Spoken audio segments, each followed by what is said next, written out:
Buenas noches, amigos. Es una patología que aparece y es aceptada dentro de la Clasificación Internacional de Trastornos del Sueño. La duración de este tipo de experiencias suele ir entre 1 y 3 minutos.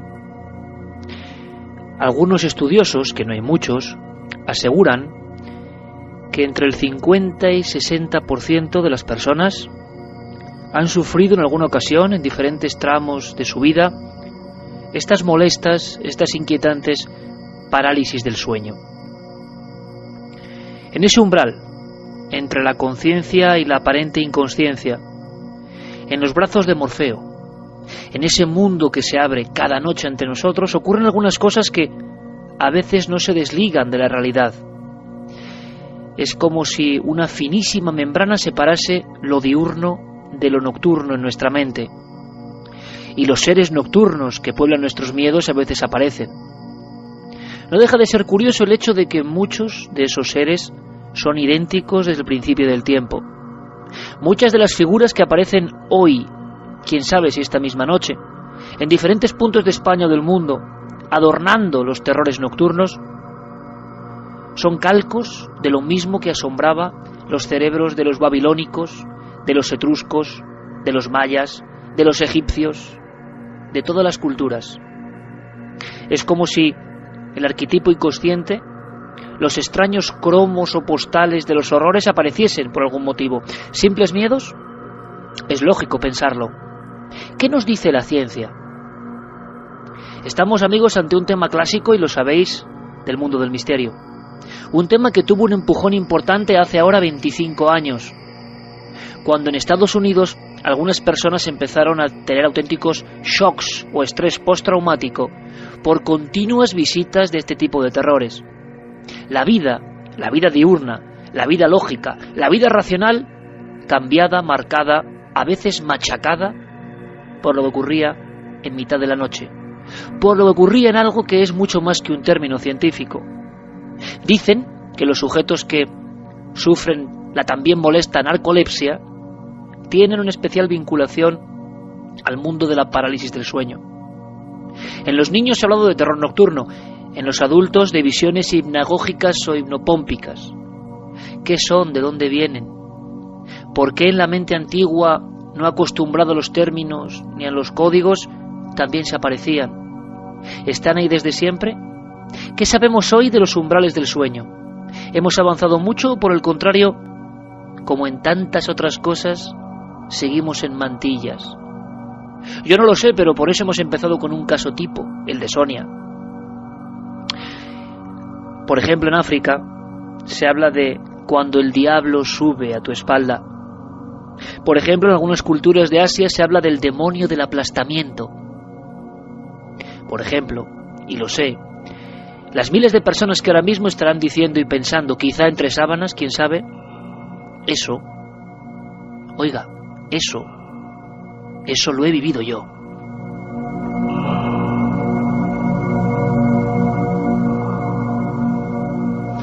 A veces voces, a veces mensajes. Ayúdame, ayúdame. Recuerdo perfectamente, hace ahora ni más ni menos 22 años, en una radio humilde, en el barrio de Mirasierra. Yo empezaba a jugar con esto de los micrófonos, los sonidos y la conexión con el público. Y en el fondo la inquietud y los misterios eran casi los mismos. ¿Habremos aprendido desde entonces? Yo lo que sé es que me encontré por vez primera con la historia de un visitante nocturno, terror en el sueño o parálisis del sueño, porque parece que todo está unido, ¿o no? Pero recuerdo perfectamente que un ingeniero contaba, de forma escalofriante a mi parecer, que durante noches sucesivas, en su piso de Madrid, de alto nivel, de alto standing, venía escuchando en la duermevela, qué palabra, ¿verdad? La duermevela, la membrana fina, los dos mundos, pues venía escuchando algo que se le aproximaba. Por negocios no estaba ni con su mujer ni con sus 2 hijos. Estaba solo haciendo unos trabajos en pleno corazón de Madrid. No voy a dar más datos, pero prácticamente en la Plaza de España, en una altísima torre. ¿Cómo era posible?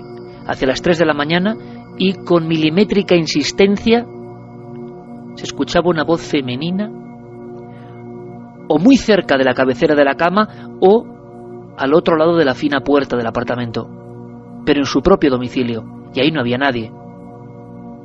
Afinó el oído a la misma hora, al día siguiente, a la noche siguiente, y entonces supo, eso me confesó, que alguien en su apartamento donde no había nadie estaba rezando un Padre Nuestro.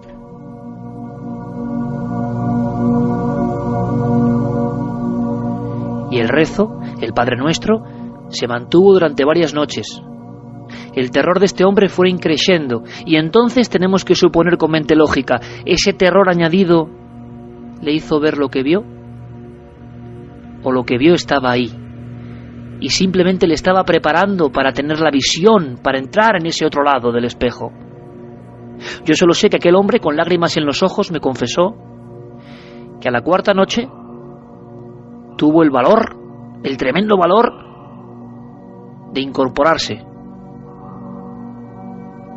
Me llegó a decir que encendió las luces, que se levantó, que de alguna forma quiso sorprender a la fuente sonora que se aparecía como en esa alucinación final. Sea como fuere, él vio algo parecido a un encapuchado arrodillado, a una mujer o un hombre con negras galas, encorvado, solo durante unos segundos. Me confesó que casi se le para el corazón en aquel momento, y esa sensación es la que han tenido muchos amigos y amigas que han confiado en nosotros, contándonos sus parálisis del sueño, porque en todos los casos, en la inmensa mayoría, hay una antesala. Sentimos una presión, sentimos que hemos despertado, pero no estamos del todo en la vigilia. Sentimos que queremos movernos, pero algo o alguien no nos deja. Sentimos que la respiración se agita, y es entonces, mirando a lo inmenso de la negrura de una pequeña habitación, por ejemplo, observamos que algunas formas empiezan a cobrar vida. O en ocasiones es un rezo, o en ocasiones simplemente una palabra que dice ayuda, o tu propio nombre. Dentro de los tratados, de las clasificaciones de los trastornos del sueño, amigos, es sorprendente en los libros médicos y psiquiátricos encontrarnos con este tipo de fenómenos. Y en esos fenómenos entramos esta noche profundamente. Entramos de verdad para saber más, para saber si en 25 años, un cuarto de siglo, la ciencia ha avanzado. ¿Cuál será la respuesta? De momento, amigos, os dejo con otro caso, porque hay algo que en los terrores nocturnos o parálisis del sueño parece un clásico, que se repite en el 2011, que no pasa el tiempo por él. Uno sabe que no es exactamente un sueño. Uno sabe que no es exactamente una pesadilla que se ha quedado colgando en la visión cotidiana, no. Uno siente sobre todo lo que va a contar ahora Jaime Barros, otro testigo, otra persona, otro oyente. Uno siente sobre todo que en esos segundos, en su habitación, en el lugar donde sea, pasa algo y algo le acompaña. Escuchamos. A mí este fenómeno me pasa pues desde que tengo más o menos memoria, desde los 3 años más o menos que yo recuerde que fue la primera vez hasta el día de hoy. Más o menos la media es 2 veces por semana. Quiero decir que estoy bastante acostumbrado a que me pase esto, vamos, que he vivido toda mi vida con ello. Bueno, es algo complicado de explicar. Yo si caso, esto me sucede antes de dormirme. Yo me voy a la cama, intento dormirme y entonces es que es muy complicado de explicar. Es como si la mente empezara a funcionar más rápido, hasta que como que cobra vida propia y empieza a correr, al margen mío. Entonces llega un momento en el que se para y no me puedo mover. Lo que sí que puedo hacer es abrir los ojos. Puedo respirar, pero no puedo mover nada más. Además el cuerpo se me queda en un estado tal de relajación que incluso se me cae la mandíbula. 2 minutos, minuto y medio, cosas así. En cuanto a lo de oír voces y, bueno, imágenes no. Yo he sentido como estar acompañado, como una presencia ahí que da mal rollo, como sombras, y sobre todo más que imágenes, voces. De hecho es que recuerdo una en concreto que me impresionó bastante, que es la que más recuerdo, que oí una voz claramente, además que lo decía algo así como no te metas en esto. Voces que surgen voces que pueden ser nuestro propio inconsciente, por supuesto. Antes de empezar con todo el dossier, tenemos la fortuna, amigos, de que especialistas de primer nivel mundial os van a contar cosas. Luego quiero presentarlos. Sobre todo hay dos que son primeros espadas a nivel mundial, porque no muchos neurocientíficos, psicólogos, psiquiatras se han metido de verdad a escarbar en el mundo del sueño. Pocas veces se cuenta la historia de los sueños y sobre todo de sus trastornos, de la delgada frontera, ¿verdad? Antes, una mera opinión, una situación de cómo está ahora mismo la explicación científica al mundo de los sueños. Para sinceridad, ya lo conocéis todos, Manuel Martín Loeches, un científico, un director del área de neurociencia cognitiva de la Universidad Complutense de Madrid, uno de los máximos especialistas del cerebro. Y veréis, estamos acostumbrados, estamos siendo martillados constantemente, no sé si tenéis esa sensación, yo sí la tengo, con aquello de que el cerebro casi es un mapa de nuestros actos. Cada parte del cerebro se corresponde a una reacción, todo tiene lugar en el cerebro, todo lo explica el cerebro. Bueno, por lo menos es lo que nos dicen. Ahora, cuando uno habla de verdad con los que saben del cerebro, saben que casi todo es profundo misterio. Y le pregunté a Manuel Martín Loeches cómo estaba el misterio de la parálisis del sueño, del contenido extraño de los sueños que no se marchan. ¿Cómo estamos ahora, 25 años después del inicio de todas las investigaciones? Los sueños a nivel de la neurociencia todavía son un gran misterio, son un gran enigma porque, para empezar, la teoría más aceptada es que dormir es una función que tiene que realizar el sistema nervioso para ahorrar energía, pero es que no se sabe mucho más cuál es la utilidad del sueño, puesto que habría otras maneras, digámoslo así, de ahorrar energía o de ser más eficaces, ¿no? Luego, los sueños, ¿por qué se tienen estas vivencias que además aparentan ser tan reales cuando uno las está sufriendo, las está viviendo? Pues realmente no se tiene ni idea. Ese podría ser, en boca de un científico sincero, el estado de la cuestión, la realidad. Cada noche entramos en un mundo del que suponemos cosas, del que intuimos algunos trazos, pero sabemos poco. Nuestro compañero Carlos Largo ha trabajado muy duro para elaborar y para componer casi las piezas del dossier. Uno de los objetivos era una doctora. Yo quiero que escuchéis a esta doctora norteamericana, que la escuchéis y luego, si os parece, la presentamos y comentamos el porqué de sus investigaciones. Una mujer valiente, porque ha tenido que anotar muchas pesadillas. Y de alguna forma, casi como los trabajos de Jung, esta mujer se estaba dando cuenta de cómo muchas pesadillas eran tan reales que no se sabe cuándo empieza precisamente lo objetivo, cuándo no son solo ensoñaciones, sino parece conexiones con otro mundo. Escuchemos a la doctora Adler y ahora Carlos Largo os hace su semblanza. Creo que es realmente importante. Hablamos de la máxima autoridad mundial en un fenómeno llamado parálisis del sueño. Es una experiencia que mucha gente ha tenido y se sabe que existe desde hace miles de años. Por mis investigaciones he deducido que entre un 25 o 30% de las personas de todo el mundo han vivido al menos un fenómeno de parálisis del sueño. Creemos que la parálisis del sueño es un estado de consciencia que tiene lugar entre el sueño y el momento en el que nos despertamos. Normalmente los síntomas que pueden presentarse son incapacidad para moverse o hablar y en ocasiones la aparición de imágenes o alucinaciones muy reales y aterradoras.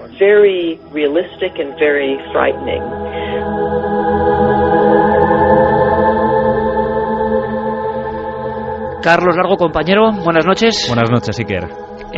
Sé que estás fascinado con esta historia, sé que conocer a la doctora Adler ha sido el inicio de un camino. Yo no sé si podemos contar a nuestro público quién es esta doctora tan valiente. Pues mira, para todo nuestro público, Shelley Adler, la doctora Shelley Adler, Es una profesora que lleva investigando muchos años en el Departamento de Familia y Medicina Comunitaria en la Universidad de California, en San Francisco, en Estados Unidos. Aparte es directora de educación en un centro de investigación que se llama Osher y ha conducido todo tipo de investigaciones con resultados muy sorprendentes, tanto en comunicación física, por ejemplo, etnomedicina y un dato curioso, el acompañamiento en la muerte a mujeres desatendidas y con pocos recursos.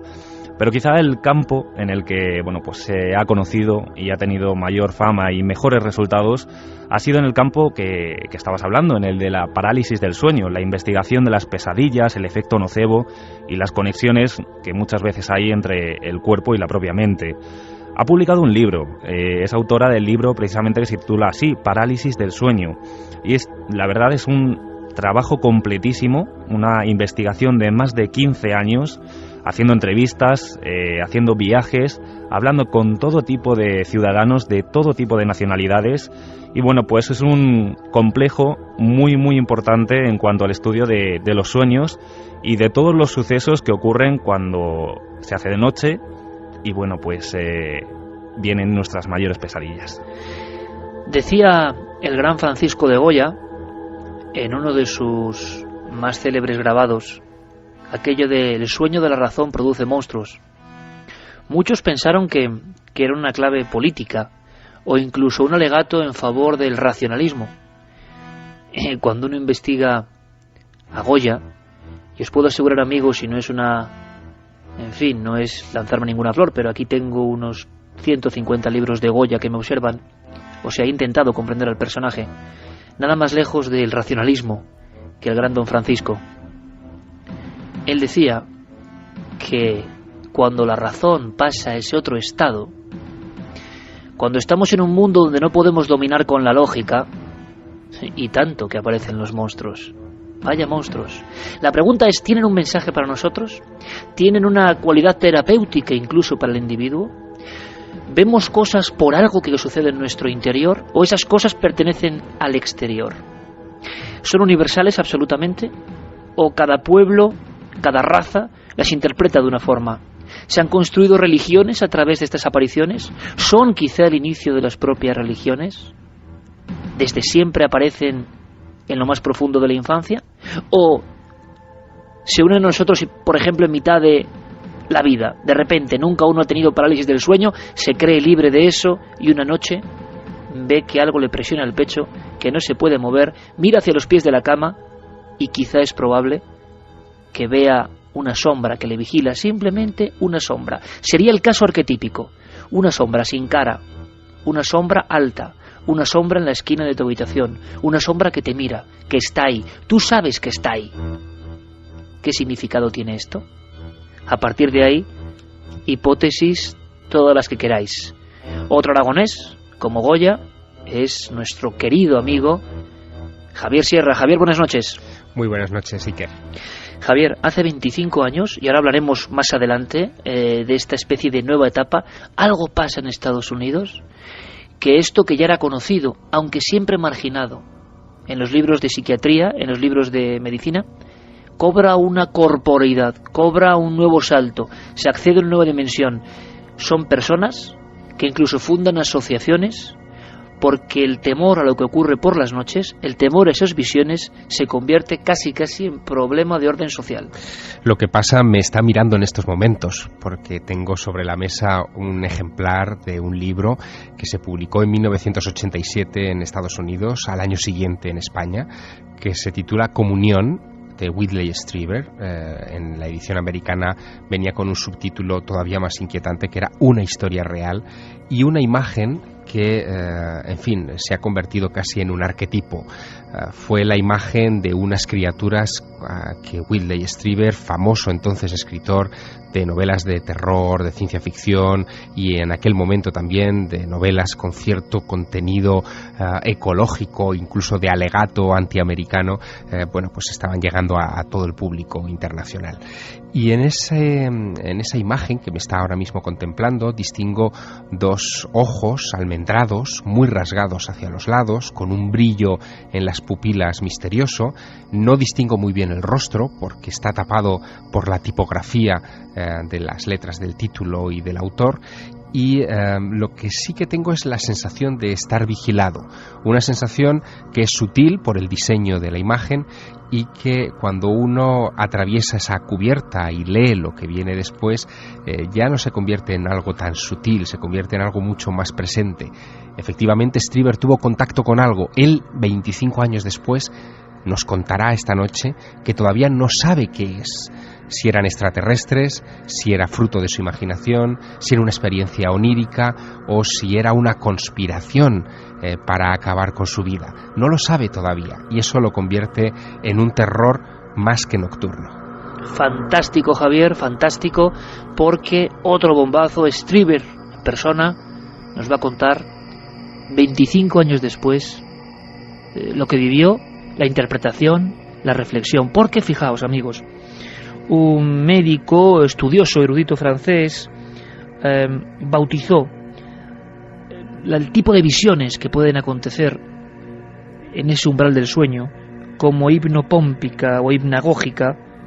En ese umbral del sueño a la vigilia, al despertar, los últimos fragmentos del sueño quizás se entrelazan, o al revés, de la vigilia al sueño, hipnagógica, cuando estamos cayendo en ese profundo vértigo. A veces nos despertamos, ¿verdad? ¿Lo habéis sentido? Esa caída tremenda, que algunos creen que es un primer paso en una especie de mapa de código que no entendemos. Y es que estamos intentando, como siempre, descifrar la naturaleza, todo lo que nos pasa, lo que interpreta nuestra mente, con nuestras herramientas. Creemos que todo se va a someter a eso, pero lo que es claro es que pasan una serie de fenómenos y que solo tenemos ideas para interpretar qué pueden ser. Estos dos tipos de visiones, estos dos tipos de secuencias que parece que advierten de algo al dormir o al despertar, causaron ya a principios del siglo XX una enorme impresión. De inmediato, y está ocurriendo hoy en nuestras vías de contacto, miles de personas de toda condición y cultura aseguraron haberse sentido acompañadas o vigiladas, como decía Javier, por eso. Por eso, precisamente, Carlos Largo, compañero, abrimos líneas de contacto. Por ejemplo, en nuestro muro de Facebook, en la nave del misterio, ya hay un sinfín de reacciones. Hoy nos interesa especialmente vuestra opinión, vuestros casos. Vamos a ver si sacamos algo en claro. Y también, por supuesto, una encuesta interesantísima que Guillermo León ya ha puesto en nuestra página web, ikerjiménez.com. Abrimos líneas, Carlos. Pues como bien decía Iker, hemos puesto una encuesta en la página ikerjiménez.com. En esta ocasión vamos a preguntar a los oyentes si han sufrido alguna de estas anomalías del sueño. Pueden señalar varias opciones. En primer lugar, hemos señalado sonambulismo, hablar dormido, visitantes nocturnos o parálisis del sueño. Si quieres, ya tenemos datos, porque además está siendo una encuesta que tiene bastante participación. Vamos allá. De momento, un 43,3% dicen hablar dormidos, un 29,3% dicen tener parálisis del sueño, 13,8% dicen tener sonambulismo y el 13,6% dicen haber tenido estas visitas nocturnas. Parálisis del sueño, visitas nocturnas, sonambulismo, todo esto entraría dentro del mundo no muy bien controlado, porque no es lógico, porque no se somete a ninguna ley, porque no tiene un principio y un final siempre igual. Este mundo extraño serían las parasomnias. Y hay muchos tratados, algunos no están muy lejanos, los tengo aquí, y hablan de trastornos del sueño. Años 60, años 70, no ha variado mucho lo que conocemos de ellos, no ha variado mucho. Los testimonios y lo que se ve parece que son lo mismo. ¿Desde cuándo? Esa es la pregunta. ¿Desde cuándo? Preguntemos a la doctora Adler. Entremos un poco en materia desde el principio. Ella ha estudiado, ha dedicado su vida, y lo sigue dedicando, a saber algo más de un área que nadie quiere entender. Atención, lo lógico, muchos científicos, muchos investigadores saldrán pompeteneras con la explicación de que son como residuos del disco duro, es como cargar energía, es como recomponer las piezas, todo tipo de cosas, pero lo cierto es que quien vive todo esto, o quien sueña simplemente, sabe que hay unos argumentos muy potentes, una especie de creatividad ajena a nosotros bastante fuerte. En la historia antigua, ¿cuándo comienzan estos sucesos? ¿En qué momento? La doctora Adler nos lo cuenta. Hay evidencias arqueológicas que vuelven atrás miles de años, donde hay experiencias tempranas que parecen mostrar que ya hubo una tradición sobre la parálisis del sueño. Concretamente, en tiempos de la civilización siria y babilónica, había un espíritu llamado Alu que atacaba por las noches a las personas. Y hay escritos de la época que lo muestran como una especie de ropaje cubriendo a las personas, impidiéndoles moverse o respirar. Esas descripciones son reconocidas hoy en día por personas que han padecido una experiencia de parálisis del sueño. Los síntomas de pensar que estás despierto y ser incapaz de moverte o hablar han existido desde hace años y coinciden con lo que muchas personas han sentido en la actualidad. Hay otras características adicionales como calor en tu espalda mientras duermes, mucha presión en tu pecho, dificultades para respirar y la sensación de que algo malo te acompaña de forma muy cercana. Casi todos estos síntomas son idénticos en muchas culturas del mundo y se vienen dando desde hace miles de años.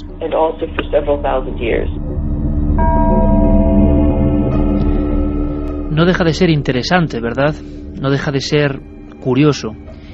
¿Por qué muchas cosas las compartimos de forma universal? ¿Por qué muchas cosas se transmiten sin que haya ningún tipo de nexo cultural, económico, sociológico?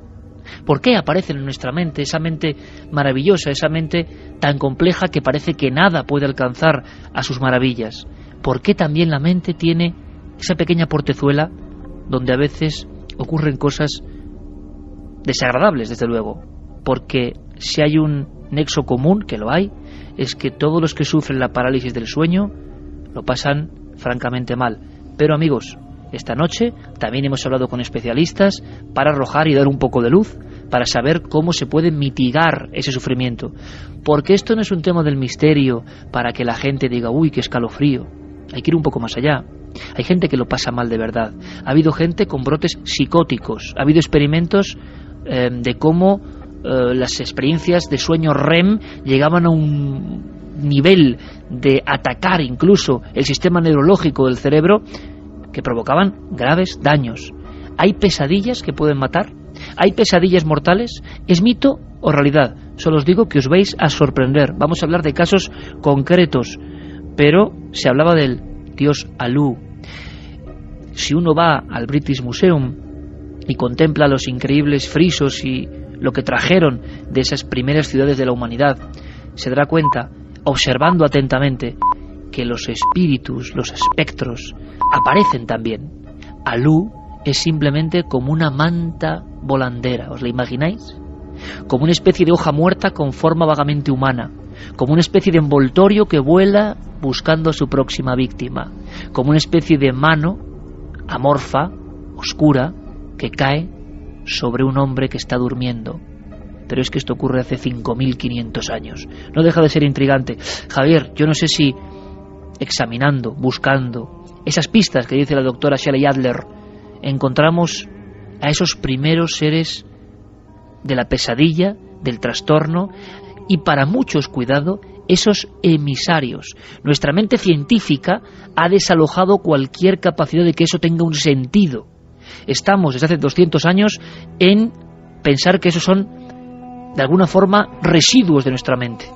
Pues sí, que los investigadores lo que están descubriendo es que efectivamente en escritos de todas las culturas hay referencias desde hace mucho tiempo a este tipo de fenómenos. Por lo tanto, se trata de algo que probablemente arrancó a la vez que el propio ser humano.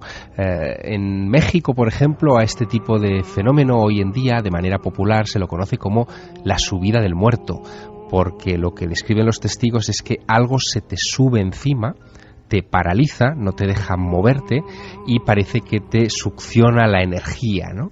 En otros lugares, en América, ese nombre va variando, es la yegua de la noche, el sombrerón en Guatemala, se supone que es una criatura de pequeña estatura y aspecto elegante el que entra en las habitaciones y te paraliza. O, por ejemplo, y este es un detalle muy curioso, investigado por un predecesor de la doctora Adler, que es David Hafford. Este hombre publica en 1982 el primer libro monográfico dedicado a los terrores nocturnos y a las parálisis del sueño, que lo tituló de manera muy gráfica The Terror That Comes in the Night, el terror que llega en la noche.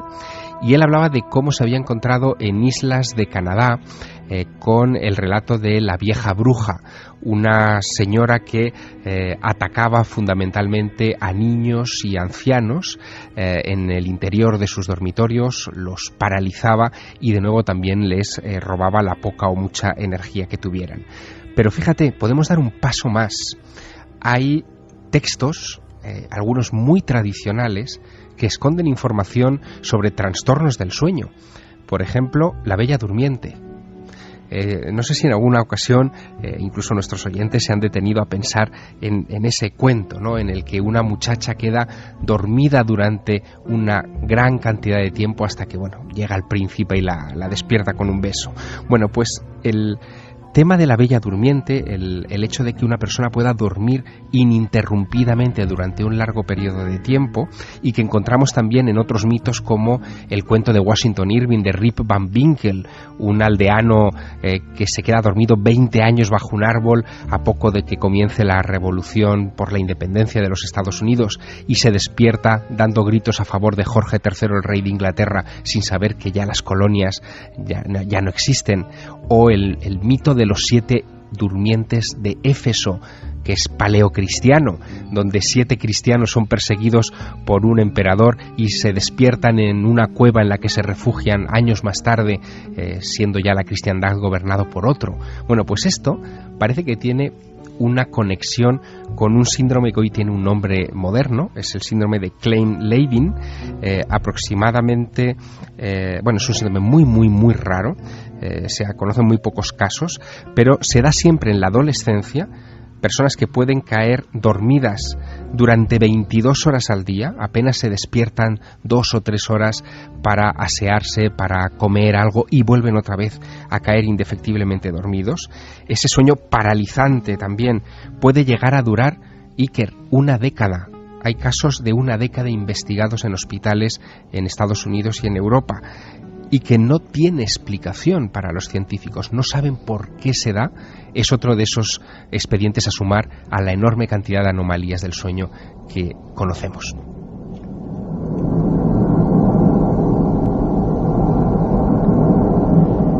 Y gracias, por ejemplo, a este fondo que nos pone nuestro querido compañero Noel Calero, podemos entrar en esas dimensiones.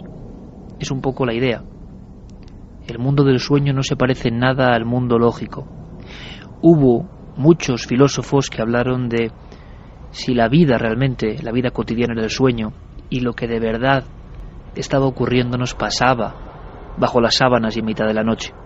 Pero nos interesa ese momento en que ese mundo se acaba y despierta el otro, o ese momento en que se apaga precisamente lo lógico y lo racional y entramos, nos zambullimos en ese universo extraño. Justo en esa entrada y en esa salida, como si fuese un rito iniciático, pasan cosas alrededor.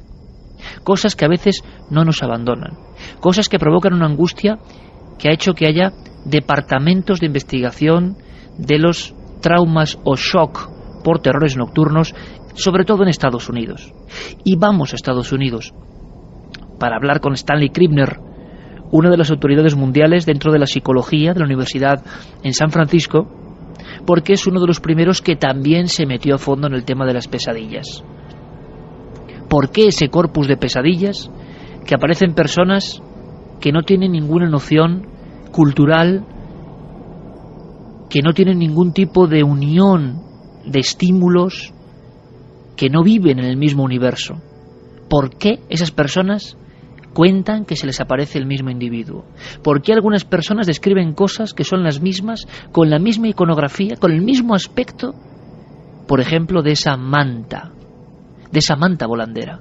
¿Cómo es posible, por ejemplo, que en Nueva York o en Nápoles haya testimonios que hablen de en mitad de la habitación, en un lugar absolutamente aséptico, despertarse, encender la pequeña lamparilla, haber escuchado una voz la sensación de que alguien está en la habitación, encender, en el caso de Nápoles, años 40, la típica perilla de la luz y observar una sombra que en un inicio siempre identifican con un estímulo del exterior.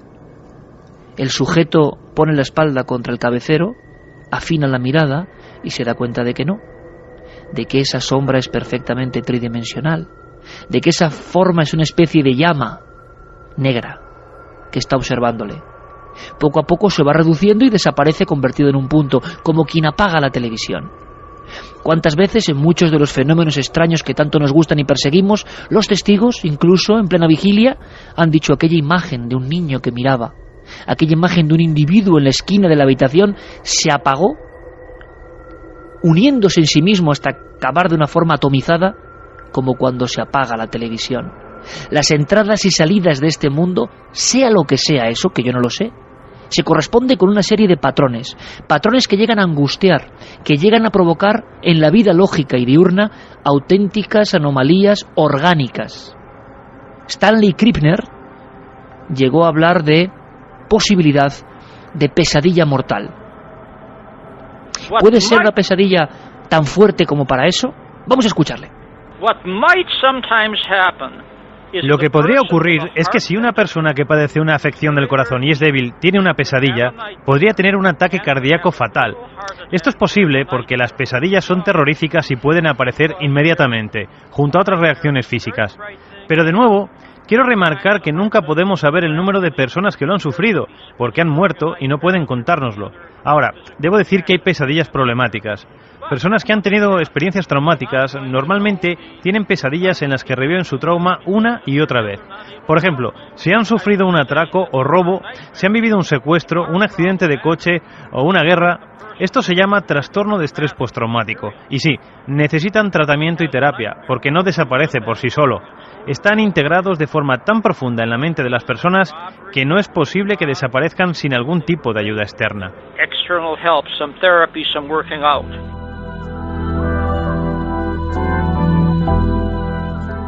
Sabíamos que la doctora Adler había pasado años investigando una serie de muertes extrañas en una cultura muy concreta, con unos condicionantes muy concretos, y donde algunos de sus miembros aparecían con rigor mortis, los ojos todavía de terror, y en ocasiones mirando un punto de la habitación.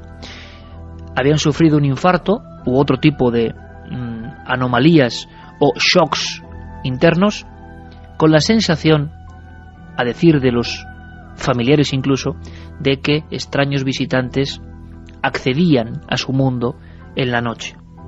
Ahondemos un poco más con la asepsia de Manuel Martín Loeches, repito, uno de los grandes de la neurociencia en nuestro país.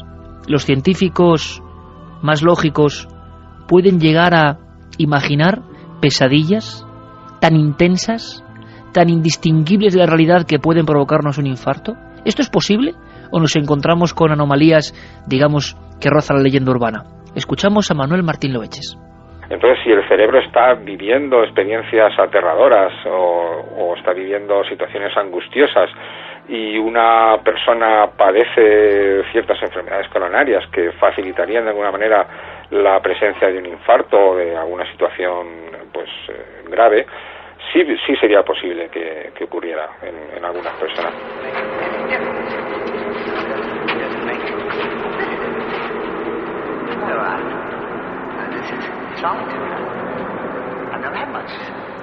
Existen estas historias, existen estos casos. Es más, algún investigador español, simplemente dejo ahí los datos, apareció muerto en su domicilio, en su cama, y la policía hablaba de la increíble, de la terrible mueca de terror.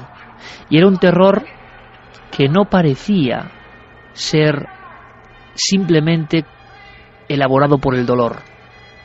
Parecía que alguien había muerto de miedo. En una pesadilla se habló mucho de esa historia y quizá un día la contemos con detalle. Javier, ¿tiene algún otro caso importante de pesadillas que matan?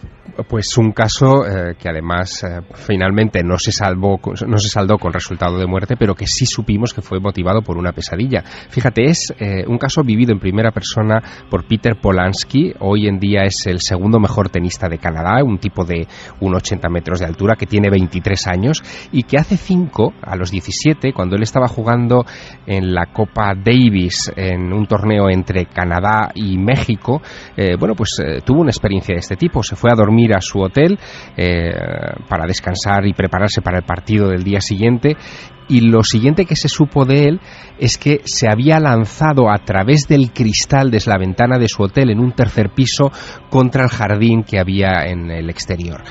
Se salvó de milagro, pero se rompió las 2 piernas, hubo que operarlo, más de 400 puntos de sutura, una operación de 5 horas, meses en silla de ruedas para su rehabilitación, y lo que contó es estremecedor. Él dice que en un momento determinado se sintió paralizado al poco de quedarse dormido, o de lo que él creía que era el haberse quedado dormido, y notó clarísimamente la presencia de un hombre armado con un cuchillo bajo el umbral de la puerta de su habitación. Fue tal el susto que se llevó que no dudó ni un momento en arrojarse atravesando el cristal de la ventana de su habitación al vacío.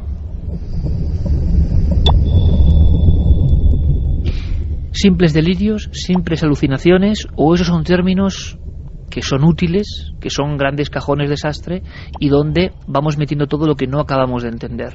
Bueno, pues cuidado, amigos, si uno indaga un poco se encontrará con neurofisiólogos o filósofos como Alva Noel, el famoso doctor sueco, que hablan de fenómenos que no podemos ni comprender, fenómenos que nos acompañan y que, gracias a Dios, de alguna forma, pues dejamos ahí en los catálogos como alucinaciones, pero se repiten, generan reacciones en nuestro cuerpo y, repito, en ocasiones incluso parece que tienen un contenido que no siempre tiene por qué ser negativo, ni mucho menos, para la persona.